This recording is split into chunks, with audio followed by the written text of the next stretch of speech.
somebody have questions, go ahead, please. Am I allowed to touch something that's Shatnez? Let's say I have a hat that's Shatnez. Am I allowed to pick it up to bring it to the Shatnez checkers? Yes. Uh-huh.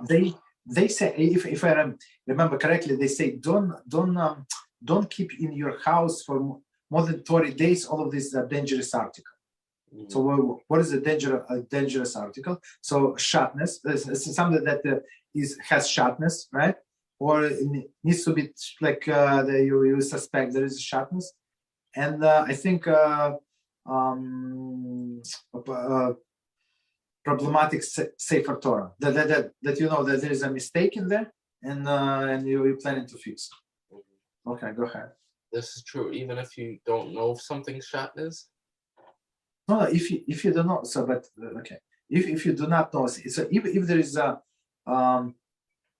great chance that it is Shatnez. So great chance. I will give you an example. So if you buy the jackets, the suit jacket, so there are many like linings like underneath, like there are many parts that is not visible.